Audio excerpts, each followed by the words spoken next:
one thing that we learned the hard way, right? We did some market analysis, right? So we asked all of our clients, like, hey, we're going to open up a clinic. How likely would you be to come to our clinic? And I think we got like an 80%. We're like, yeah, as soon as that thing's open, you let me know. And when the clinic opened, it was like, well, that's a long drive. And, I don't know if I can do that. I'd much rather. So like, if you think that your in-home clients are going to come to your clinic, you may be up for a rude awakening.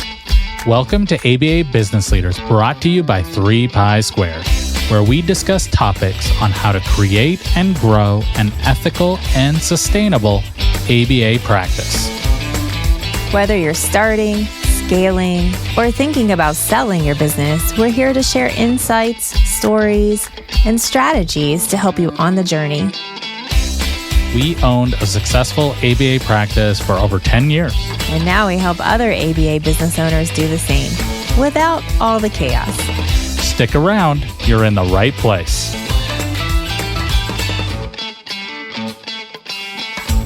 Hello, welcome back to ABA Business Leaders Podcast, brought to you by 3 Pi Squared. I'm April. I'm Steven. And today we're continuing our Back to Basics 2025 edition series. This is where we go back to the foundations of running an ABA business. Scooby-Doo. Mm-hmm. Whether you're dreaming about starting a company, already running one, or preparing for what's next, we'll meet you where you are. And here's the truth. The truth. The earlier you start working on these foundations, the better your chances are of success and coming across fewer problems, and the smoother your growth will be. Just like in clinical practice, early intervention makes all the difference. I guess it can feel like it's making the distance too. So in each episode, we will look at a core business topic and talk about what it means if you're starting, scaling, or transitioning out. So no matter where you are in your journey, you'll walk away with clarity and next steps. Yeah. And yeah, I, like you said, April, if you're just starting out, come talk to us.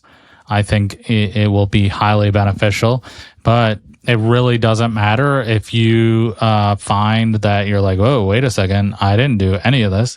And I'm 5 years in, you can reach out. We can certainly help. I think that all of these podcasts and this new format, we really want to, again, focus on the basics, but how it applies, whether you're new or you're about to sell. So that's it. Yeah, all the way. And no matter what level of growth, and no judgment here. Sometimes that's the thing, right? You don't know what you don't know till you don't know. And then you could be 7 years in and hear an idea or something that's strongly suggested, right? And then you're like, oh gosh, we don't do that. Yeah, that was us. That was all the time. Oh, and wow. So it's never too late to reach out and to add something in, or to adjust something, or to reevaluate your values and where you stand in the growth process of your company, right? Yeah. And another thing too that I don't think we talk about enough, but I think who we are as individuals grow and change as we grow our businesses as well. I feel like it's a little like parenthood. For certain, parenthood has changed me for the better, and I've learned and grown along the last 10 years that I've been a parent. And I think in the same way, we learned and grew owning our business, and we continue to learn and grow as we're helping you guys with your businesses. Oh, and did you know, April? We do insurance billing now. Do you know? Yeah, 2.99%. We also have handbooks, and we do web design. Yeah. We can help with lots of things. All the things. All right. So today we're going to help about market analysis. Yeah. So today's conversation, we are talking about market analysis. Don't turn it off. Just just stay here with us. We'll help walk you through it. And at least for me, that seemed like a scary piece, right? Because especially if you're just starting out, this is really where you really start putting yourself out there. It's one of those topics that people sometimes also think is just a startup thing, but we're going to talk about how it's actually can be applied to every stage, whether you're starting scaling, or transitioning out. So, yeah. Okay. So, market analysis. All right. Fun stuff. All right. So I guess we could start with our growers, our startups, our just thinking about starting up, or, you've got your business name and you have a general plan. But you're wondering, is this the right area? Is this something that, can work out here?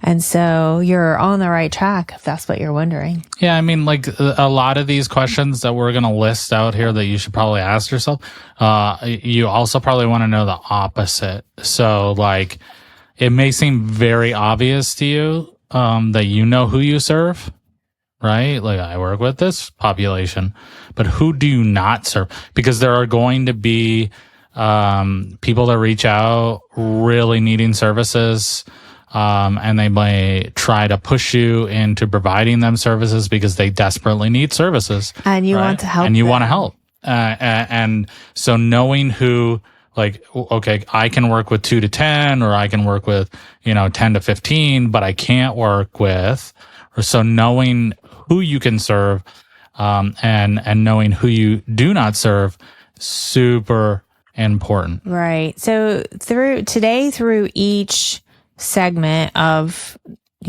each position of starter or grower or closer, we're going to be starting out with we're going to be talking about, I'll have reflection questions, right? To kind of guide us, right? So kind of thinking about this in a brainstorm kind of format.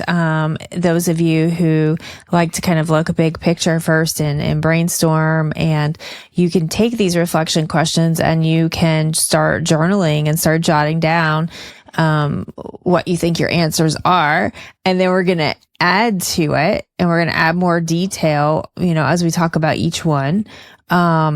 I think we'll just go through some of these, and then we'll let that lead the conversation, and we'll be adding a lot more than just these, reflection questions. But we've already touched on the first one. Who are the families I want to serve, and what do they truly need right now?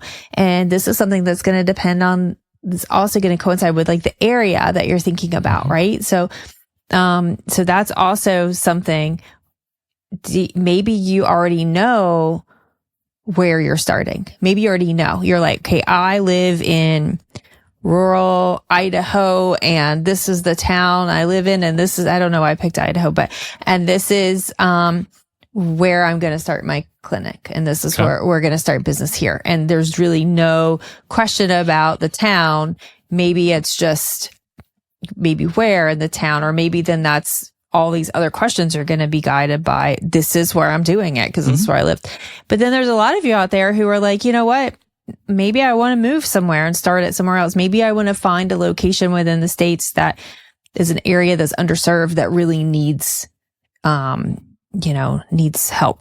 Or maybe I want to do it in a state that has really good funding sources.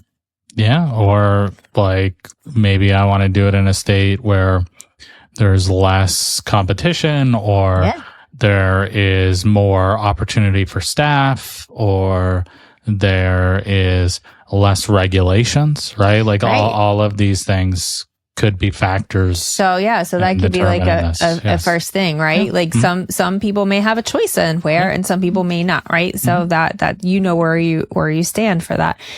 So then who do you want to serve, and what do they need right now? And like you said, and who can we not serve, right? Correct. So maybe your focus is really in teenagers, and you haven't had a lot of research or experience in early intervention, maybe. So maybe you want to start. Maybe it's vice versa, right? And doesn't mean that eventually one day you can't serve other parts of the population, or, maybe you can't eventually hire someone to then add on like a teen service or early intervention service. But, especially if you're starting this up, just you as a clinician to begin with, you definitely want to stay very much so in your wheelhouse. And then if part of your plan is to grow out later, you can do that as well. Yeah, I think just something that, again, when you're starting out, you may not realize how your job is going to change. So if you're like a BCBA and a typical ABA company, and you're kind of doing your thing, working with the kids, working with your techs, and then all of a sudden you are now the owner and manager of a company, having to hire, fire, bring on new clients, market, get referrals, all this stuff, right? And now you have way, way, way less time to supervise and hold people to account.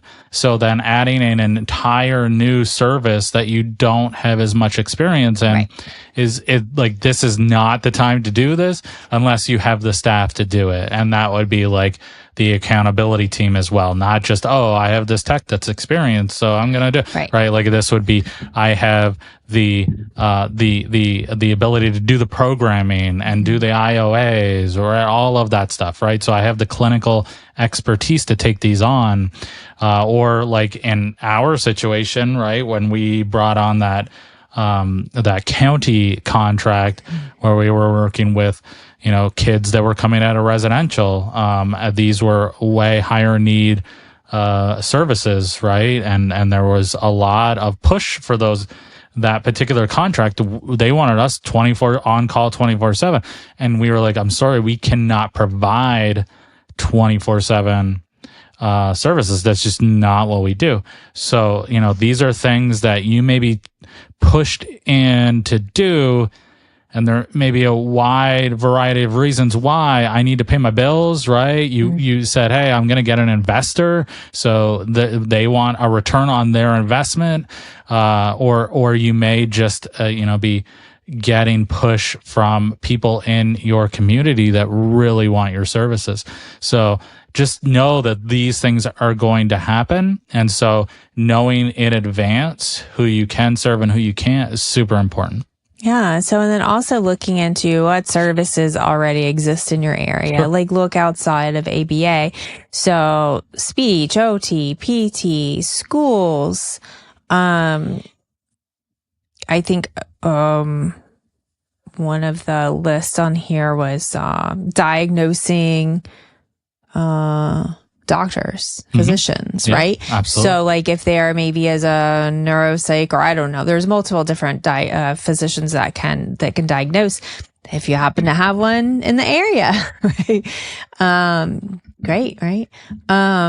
So and when you are looking at the competition in your area, right? Like who's nearby? Is it do they have a clinic? Are they in home? Right. So I guess we're like looking at both sides, right? We're looking at, because not that we necessarily OT and speech on diagnosing physicians would be competition, because they would be like more supporting that. So you would be, and those are going to be our referrals, right, whatnot. But then yes, also looking at your competition. Are there other ABA agencies in the area? Yeah. And I would look at those. I don't like to say that other ABA providers are competitors.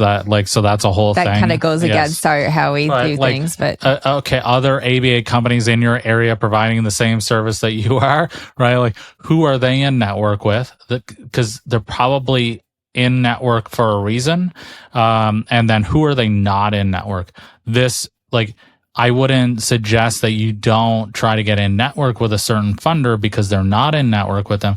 But the reality may be that those rates are so low, and that's why no one else is in network with them, right? Right. So that's something to be aware of. That's the next thing, is which funding sources are you going to? But just one other thing on other ABA companies, I'm trying to not use the word competitor when I'm saying that, but like look at their Google reviews, right? Like what, like, if they do have some lower rated Google reviews, not that a single Google review means anything really, but like, is there a trend? Is there something in this area that these other providers are not providing that maybe could be a service that you could provide to kind of fill in that gap, right? So that may be something worthwhile looking at. Yeah. Yeah, no, I see where you're going there too. As long as it's within, that's why it's important to know what you can and cannot do first, right? Because I think a lot of us who want to start our own business do for many reasons, but one of them is because we're creative people and we have lots of ideas. And so sometimes the hard job is to narrow, I hate to say narrow, but at least at the beginning startup, right? You can have all the big dreams, you can have all the big plans, but you do have to pick one focus at a time to build up, right? And so, like I said earlier, maybe you can work across the age, like lifespan, right? Eventually. But right now you have to start with what you know. And so kind of having that template to work through, maybe, I don't know, guideline, will help you, because then as you're like, oh, well, this area is really a need, like this thing is really a need in this area. Is this something I truly could do? And maybe you can, and maybe you reflect on that a little bit more and you say, okay, what would it take for me to be able to fill this gap that's in the community? And it might not be, you might have be like, well, I need to be early intervention, and maybe that's okay too, because these other 5 early intervention ABA companies in this town have humongous wait lists and there's not enough work to go around, right? So, and I'm just going to be so bold as to say part of this, right? Reach out to those other ABA companies in the town. And I don't know, like you may be greeted with compassion and kindness and a helpful, collaborative ABA owner that says, sure, yeah, there's plenty of work to go around. I'm so happy to know that another ABA clinic is opening up because we need more people to work together to help our community. Now some people may not be too open to have that conversation, but you don't know till you try. So yeah, I think that'd be kind of a cool thing to do, right? Yeah. To reach out. All right. So funding sources. So knowing which funding sources, I know one of the things that you can do is looking to see what employers in the area, like are there any big, employers that have their own plans? Yeah, so Microsoft, Amazon, right? Or like, is there a military base, right? So these are going to, Medicaid is probably going to be on your list. Probably. I say probably because some states it isn't on your list. And if you are someone that can pick or choose your state, that may be something worthwhile looking at.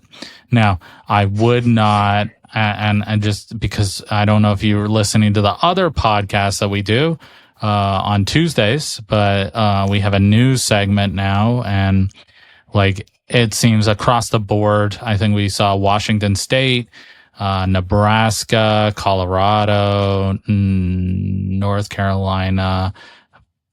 Florida just put a moratorium on Medicaid. And so, I think New York is looking for room in there. Did you say Nebraska? I did say Nebraska. So there are a lot of states that are having budget issues right now, because of the political, it doesn't matter what your politics are. It just is what it is. When there are Medicaid cuts at the Fed, there's going to be a response at the state. And so, a lot of these states just started allowing a wide variety of, like opening this up. And now they're seeing a huge surge in ABA on top of getting these cuts. And they're like, oh crap, how do we solve this? So, a lot of, states are cutting. So it should not be your entire reason. Oh, well, this state, I get $5 more an hour. So obviously I'm going to go to this state, right? Like if we're going to get into this, but I'll kind of skip ahead here for a brief second.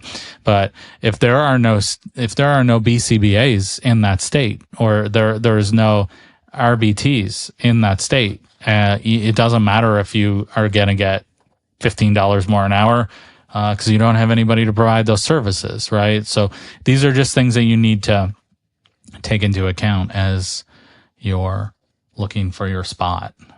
Yeah, for sure. And, we just broke down the pieces for market analysis for getting started. Yeah. It feels like a big, fancy undertaking. I don't know the right word, but it seems like a lot, right? When you're like, oh, you need to do market analysis. And then you'll feel like, oh, I need to do like a huge 40-page report and I need to find all of the data and all the pieces. And, but if you just look at it as finding like the who, what, why, when, where, right? Yeah. And just breaking it down. I don't know. Did we, I think the one thing that we did not touch on that we wanted to hit on was staffing availability.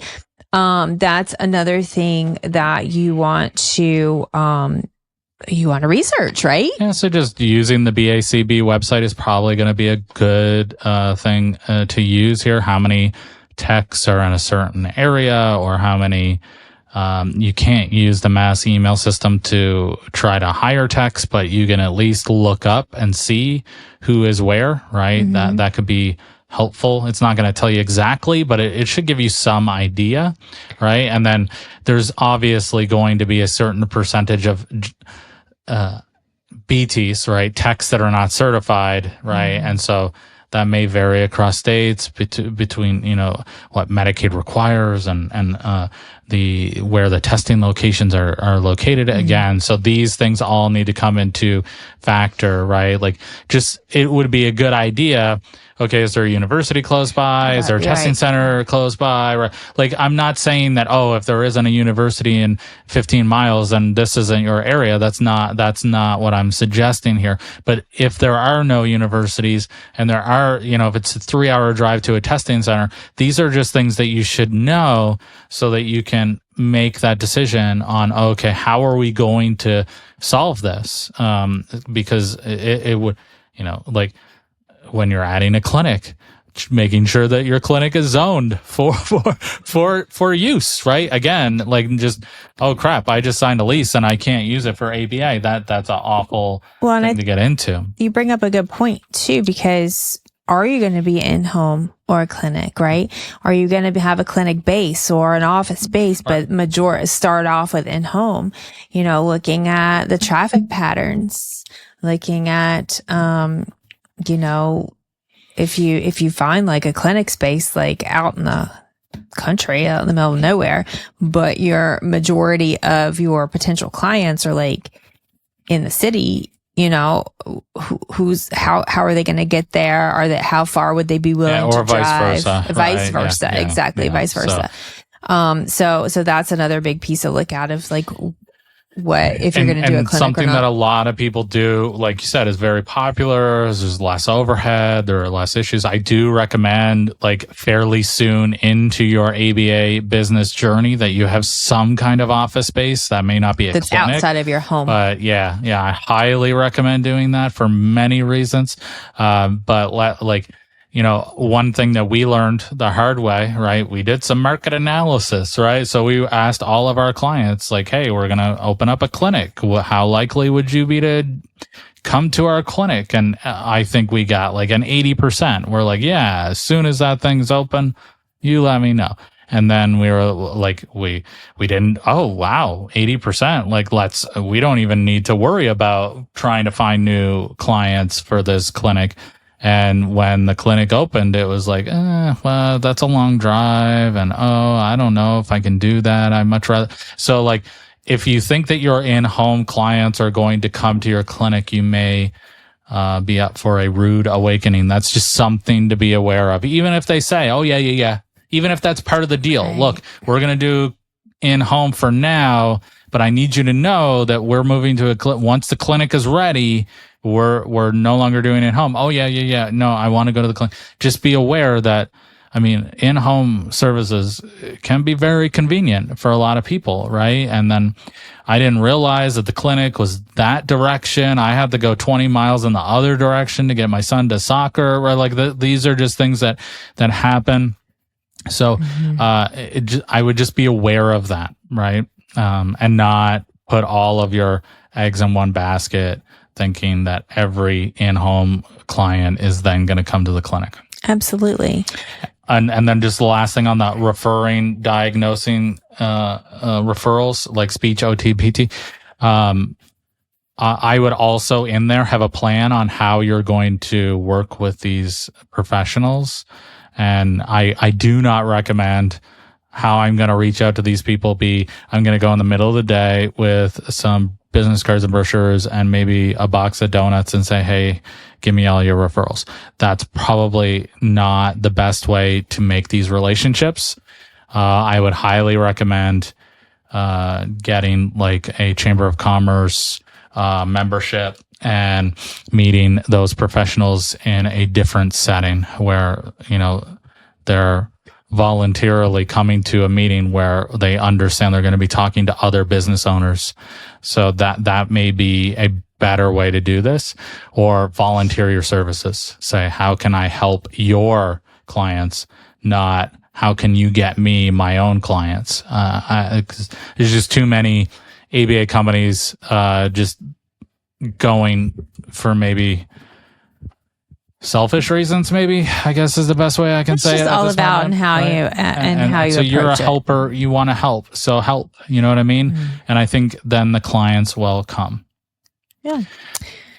So, as we wrap up the starter topic or starter part of this, here's a reflection for you to end on, and maybe take this as your homework for the week. What's one small action that I can take this month to learn more about my market? Talk to a provider, review local data, connect with a parent. The list is long. But take, kind of go through and like brainstorm out, like think through all of these pieces and brainstorm out. It can just be like it doesn't have to be detailed yet, right? And then take that and say, okay, well, what's one small action I can do this week or this month, depending on what your growth path is, right? How quickly you're wanting to get this thing off the ground, and start putting it in, like putting the plan together to put in action. All right. So then we move on to our growers. So if you're already running your company, market analysis becomes about staying in tune with your community. You might think, why do I need to worry about market analysis? Like I did that. I started up. I'm running. I've been in business 2 years, 5 years, 10 years, 15 years. I don't need that mess. I know my market. I don't know. But it does. It is important. Yeah, absolutely. Just on the referral side of things. So like, are there new speech OT PT? Is there a new private school? Is there a new diagnosing, pediatrician or psychologist in the area, right? Like these are things that you definitely want to keep up with. Is there a new company that is opening up, right? Like these data centers are being built everywhere, right? So one of these huge data centers come in, right? That there may be a new insurance that you didn't even think about, comes into play. And so keeping up with this on a regular basis is probably a good idea. Also keeping an eye on who is your competition, right? Again, I don't like to say ABA companies are competing, but they're like, if you're a smaller agency and a big box comes in, they're your competitor, right? So it's just knowing who is there, what services they're providing, what are they doing differently, right? I think these are really important things to just be aware of. Yeah, absolutely. So some reflection questions for you who are in this big, large middle portion of all of our ABA business leaders. So when was the last time that you checked in on the needs of my community or referral sources, right? Like Stephen was saying, like maybe there's some new opportunity out there. So when was the last time that you checked in? Right. Maybe way back when you started, you said, okay, we're going to start as an early intervention, but I really want to eventually be able to focus on teens or young adulthood or something like that, right? But you just never got to it. You got, you're doing well with the early intervention thing, and that just kind of that dream drifted away a bit. But maybe you're recognizing that, hey, these kids are quickly growing up, and the population of teens and young adults is really growing in our community, and there's no one serving these individuals, right? There's not a lot of options for them. Yep. So maybe this is the time for me to grow into that direction and figure out how we can serve that need. And then also looking at, you're taking like internal, here we go, talking about internal audits, right? But what does your intake data look like? What do your, what kind of calls do you get? Do you still get calls on a regular basis? What's your wait list look like? What's your referral patterns? Are things kind of stagnant, or are they just like booming and growing and you just there's more than you can even help? Or you're getting what you feel is the just right amount. But I think too, just like when you're starting out, you want to know what you like, kind of have some parameters around what it is that you're wanting your company to be, and who you want to provide services for, and what you can and cannot do. I think, this next, not everyone has to scale to a multi-clinic, business.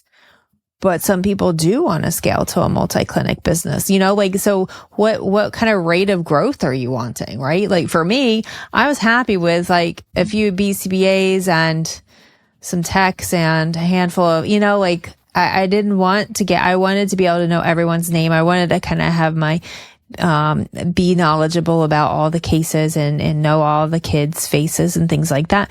And Steven's dreams were to grow it to like multi-clinic level, right? And so, whether you're in this on your own or with a partner, like deciding that, right? Because, and it doesn't mean that if you're year 10 and you never really grew, doesn't mean that you can't start growing now, Yes. There's a lot of opportunity in those middle years of growth, right? But it's just that knowing what you want. Yeah. And what the need is in your community. Yeah. And I assume that we'll get to this eventually, but an operating agreement, especially with partners, is really important. Again, if it's just you by yourself, I hope you know who you serve, right? And again, super important, who you don't serve. But yeah, I think it's really important to know, okay, what does my partner or my spouse, what do they think an ABA company looks like versus what I think an ABA company looks like? Those could be very different. And this could cause problems, right? Yeah. If you are both like, wanting to grow at different rates but you don't even know that can be difficult. And then obviously if you're like, just in home and you want to open up that clinic, or you're opening up your second clinic, you need to do a market analysis, because if starting off, you were like, yeah, I'm just going to do in home and I'm fine with that, but I do eventually want a clinic. You're 2 years in and now you're like, okay, I'm ready. The environment that you may find yourself in a very different environment, right? Maybe there was 2 clinics in your town and now there's 15, right? So we need to make sure that this is still the right place. Maybe it's the next town over that the clinic is in, right? We need to make sure that we don't just say, well, this was my plan 2 years ago, so now it's my plan. It's still my plan now. We want to make sure that we're making a wise decision with that. The other things that you may want to add is like a social skills program. That's an area of need for most communities, but how do you build that out? Do you have the expertise? Okay, now I feel like our current clients we have a really good system in place, but so we can add a new service like this, right? Yeah, absolutely. Because we do have to look. That's why I mentioned like checking, like doing some internal measures and audits and looking at, what your, rate of taking on new clients is, what your wait list looks like, what's your referral process, and all of that, because that can also help you to determine pretty easily if, okay, a quick check of, are we ready to grow? Because if you do have all of that in place and everything's booming and flowing and more than you can handle, then you look at other pieces of the business to see, okay, are we ready to start scaling or growing now? Because the market research like easily is telling us that we're ready. But if these are things that you're not tracking or you're not aware of, or they seem to be slow and lagging because we haven't put any attention into that, because we've been getting just a fine number of clients coming through the doors and we've been fine. But now we want to think about growing and scaling or opening a second, clinic or whatever it is, or adding new services. Then it's time to put in some research to see, okay, does the needs of the community support this? And just know that we're only talking about the market analysis right now. So if you are scaling, there's so many other pieces. So I would urge you, we actually have a CEU with it. So on how to scale. So that like you need benchmarks in place. So we have the right amount of money in our account and that's like more payroll, things like that. And I think that's definitely important. As for those of you, as you are listening to the series and as we put out more and more content in the series, you'll start to see, that pattern, hopefully. But this is like, we are just really trying to focus in on each episode because there's so much to talk about and we don't want to water it down too much. We really want to be able to give helpful information. So we really are trying to stick with the topic at hand as much as possible, though we do kind of flow out a little bit because, it's easy. Sometimes you can't, you do need to have some extra, content or, context to go by. But yes, we are definitely, there's so many other pieces about growing and stuff, but throughout this whole series, we're hoping to be able to touch on all of the topics. So stay tuned, but also know that we do have a lot of content already that touches some of these things. But for growing your business, you do have to think about many other things other than just market research. But this is, I would say, like the starting point, right? This would be one of the starting points. This would be something important to put time and effort into before you start taking more measures, right? Yeah.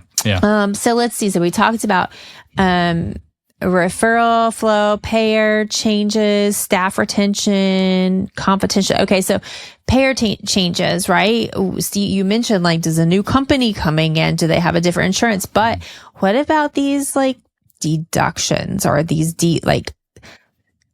these funding sources that are decreasing? Yes. Yeah. Thank you. Rate decreases. Like, Yeah. I mean, like I wouldn't consider this part of my market analysis or my market research. Like if your rates are being decreased, we have another conversation that we need to have. Right, but then do you want to take on some other payers potentially? or see what's out there if you're going to grow? Like again, this would be part of our market analysis anyway, right? Is like, are there other payers that have come into this space because of there's a new company?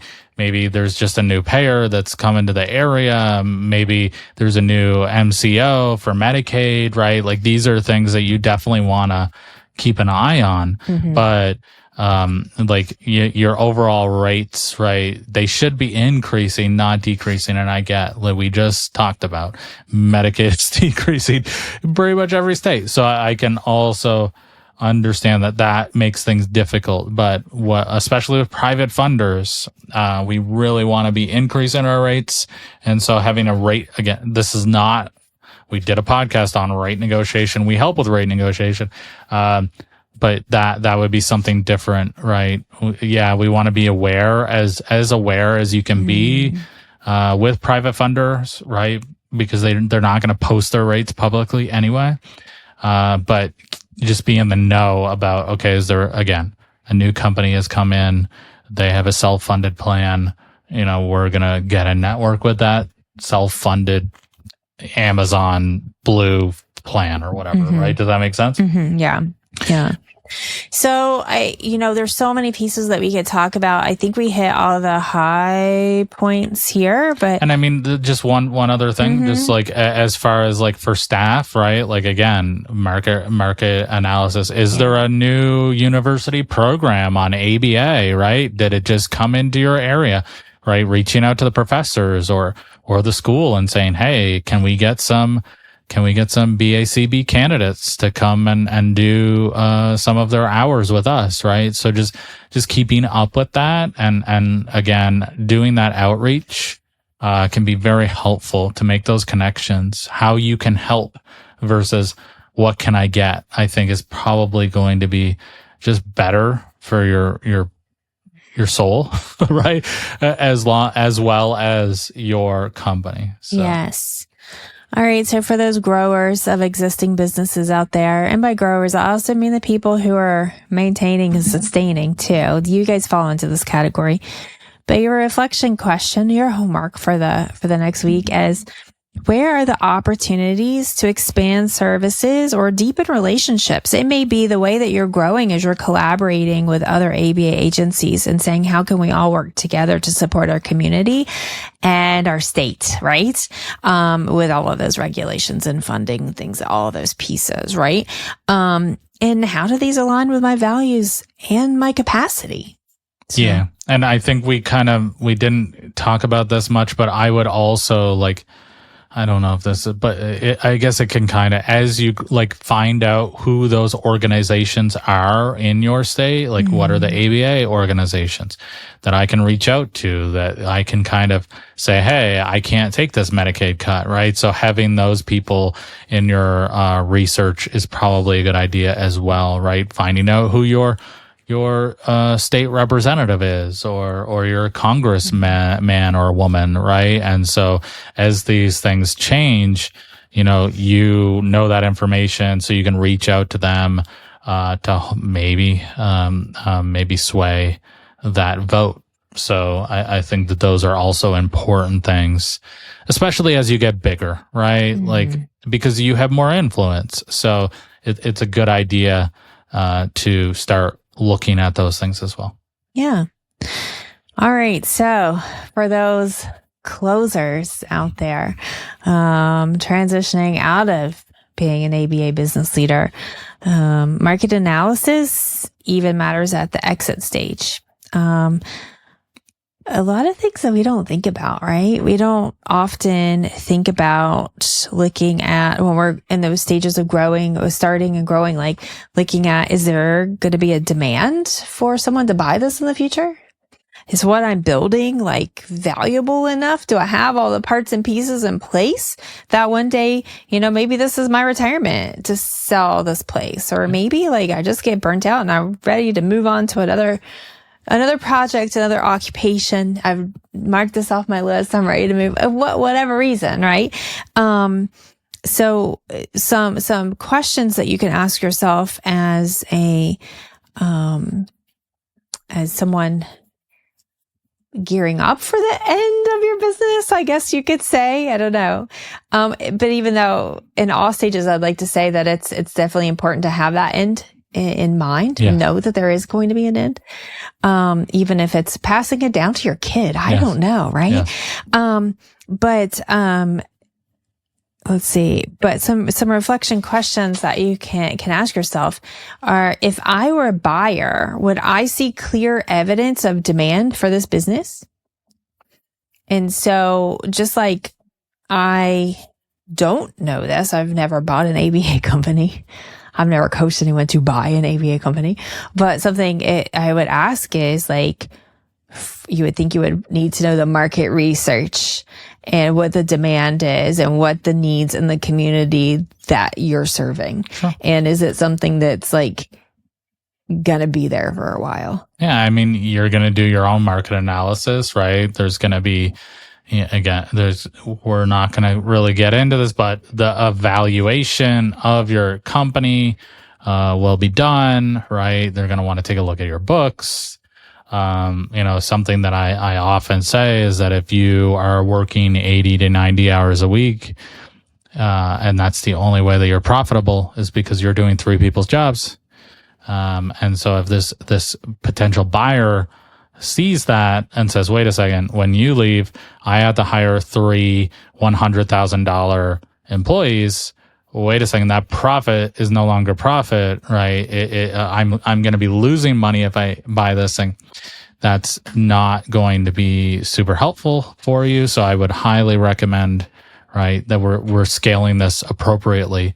You know, in year 2 or 3, maybe we're putting in a lot of hours, but by the time we're ready to sell, I hope it's not you're selling because you're burnt out. I hope that's not why you're selling it, right? If you are at that point and you're like, I got to sell this, I can't handle it anymore, please reach out. Let's have a conversation. I would much rather see you hold on for a few more years to get it in a better place, so that you can sell it for what it's worth. You know what I mean? So yeah, I don't know if I went off on a tangent there, but that's okay. I think it's an important one. Well, in looking at, do I have documentation of referral sources, partnerships, and community relationships? What have I built? Like, so it's kind of like looking, I don't know. It's not necessarily a lot of new market research, maybe, right? Correct me if you think I'm wrong, but I think there's going to be some. There is some, right? There's new, because you have to know like what the demand is, what are people you wanting, know who's coming, but also like what market research have you done in the past or throughout the journey, and then how you approached it, kind of, right? Like almost evidence of, okay, we saw this was a need. This is how we went about it. This is actually why we still have this going on, because it's an ongoing need. Here's a program that there was a need for. We started, the need went away, or whatever. And so this is why we ended this one. And like really showing that you're super in touch with your ongoing market research along the whole journey of your community, your knowing company. What your like retention is for both staff and clients and your wait list, right? These are important things to know if you're not tracking those, right? The other thing is like, what is your market share in your area, right? Again, maybe you haven't done market analysis or market research in 5 years, right? Maybe then you were the only clinic, and now again there's 10 clinics in your area. You don't have the same market capture that you once had, I assume, unless this place is just expanded insane, right? I assume that you do not have as much of the market as you used to. So these are things that you are probably going to want to know, right? So that, because you're going to want to put like your best foot forward, right? You're selling this, right? You don't want to say, here are the dents and smashed up parts of the car. You want to look at the shiny new paint I got over here. You're going to take the best pictures. You're going to make sure it's clean, right? Like these are things that you're going to try and sell it for the most value that you can get. So, you do the same with a house, right? So you don't want to say, oh, see all those dings over there, that smashed part of it, that door doesn't really work. We want to focus on the positive things and what we built. So knowing that market position, I think, is important, right? Something, if you haven't at this point already, I think what I'm thinking of, I'm catching myself think of is like that we're going into the future, right? So these growers or these starters are now 10 years into the future, and they're listening to this 10 years in 10 years from now. They got into their DeLorean. Yeah. So, but I'm trying to catch myself, as a closer, right now, you may not be accredited, right? So accreditation may help with value, right? So this may be something that you want to go ahead and do, especially if you've been listening to our podcast and you know that I say all the time that you should be downloading, even if you're not accredited, you should be downloading the accreditation from the 2 main accreditation companies in this space and just have the knowledge of what they require. I think that if I was buying a company and they were equal, except for one was accredited and one wasn't, I would buy the accredited one, even if it was a higher value, simply because I know that they have a certain standard in place, right? And I don't know the other company's standards, right? They can say all the most wonderful things, but they have not been evaluated by a third party, and so there is a certain value in that, and it's not cheap to do it. Even I'm not talking just the cost of accreditation, the amount of time and effort that it takes to get all of this stuff in place and all the evidence and make sure all of your staff is trained and you've got all of that done. That takes a lot of time and effort, right? And so I personally, I'm a big fan of third party audits. That's just my thing. And so I would prefer to buy someone that was accredited. So that would be something that I would at least consider, right? Maybe it doesn't increase the value of your company, but you can sell it quicker, because this is probably not going to be, this isn't a house, right? This isn't I put it on the market and, a month later it's gone. That's not typically how this is going to work. This is going to be a long process. Again, especially depending on who you're going to want to sell it to. Some people do not want to sell to larger companies. They want to sell to a smaller company. So that is definitely going to make it more difficult to sell. So these are just things to think about. And so then the other piece here, and finishing up for the closers, is making sure that families and staff know the local market so you can connect them to it. Now, this is once you're at that stage, right? You have to be careful about the timing of all of this. But knowing your local market can help you to help your staff and your families. Like, let's say if you do end up closing, right? Maybe you decide not to sell. Maybe you decide to close. Or you want to sell, but at the same time, you want to give your staff and your family options, right? That you're not selling them with the company. And, there's a lot of different things, right? But knowing that, I just wanted to put that out there, that could be a really important piece of it that can sometimes get missed. Yeah. And I just a couple other things like rate negotiation again. So if you've done rate negotiation, this is again another thing that's going to help you sell your practice. So knowing, what your rate was, or what the average rate is in your area versus yours, that can be something that could be helpful. And then also knowing, okay, if I didn't sell this company right now to you, aren't you just so lucky, right? Where would I expand next, right? So would I open up another clinic, in another state, or, where can I grow this practice? Because, I've got all these standards and awesome things in place. Right. The thing runs independently, really without me, right? And I'm already accredited. I got my shiny accreditation here, and I'm going to grow into this other state. And I've already done my analysis. I know what funders are there. I know, where we can grow, where it won't be completely saturated, right? So these are things that you want probably to have in place, is like, where am I expanding next? So that you can show this potential buyer the potential growth of this company. Right? Yeah. All right. So for you closers, transitioners out there, here's your reflection question. Here's your homework for the week.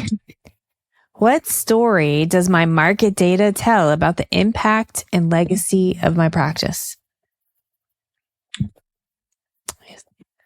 You're shaking your head. I was just knocking the microphones down. Sorry. Gotcha. So, yeah. And for all three groups, I would love to hear of the answers or the thought processes behind, as you start thinking about these, the answers to this, and post it. ABA Business Leaders Facebook. Or you can even better. That's right. We have a podcast hotline now. Yes. So call our hotline and let us know what came from your journaling experience or your thought experience from these thought questions that your homework, right? Yep. Call us and give us the answer to your homework. So the number is 1-737-330-1448. And then you push 1 and then you leave a voicemail. And so you can leave these you can leave them anonymous. So if you're like, hey, don't put my voice on your podcast, we can do the transcript and then get Chatty to read it or something like that, like ChatGPT voice to read it or something like that. Right.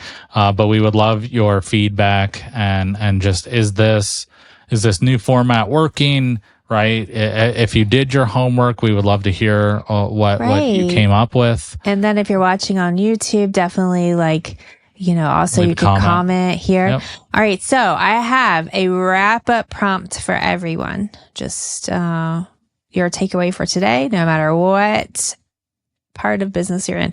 What's one thing that I can do this week to get a clearer picture of my market? Which is really simple, right? Even if you start with this wrap-up prompts for everybody, was one little tiny thing, kind of similar for those beginners out there, the starters. But yeah, so I think that I'm super excited. I can't wait to hear about any of the reflections about your story, the story that the market data tells about the impact and legacy of your practice. And hey, if those of you who are also growers want to answer that, go for it, right? Anything. It's just really great for us to sit back and reflect, right? All right. So market analysis isn't just a one-time startup task.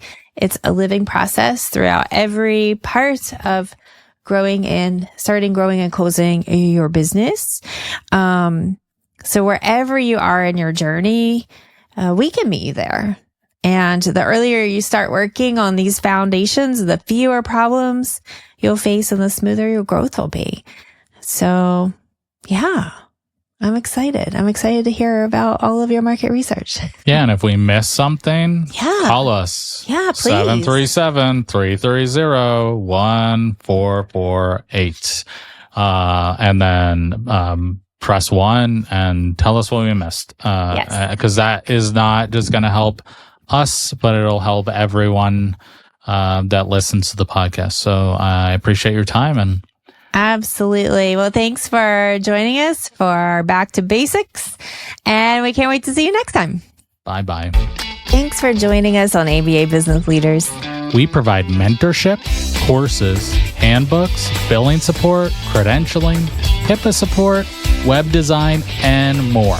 Everything you need to build an ethical and sustainable ABA practice. You can find all of our resources at 3pisquared.com. Don't forget to subscribe and share this podcast with other ABA business owners. We'll see you next time. And remember, you don't have to build your practice alone.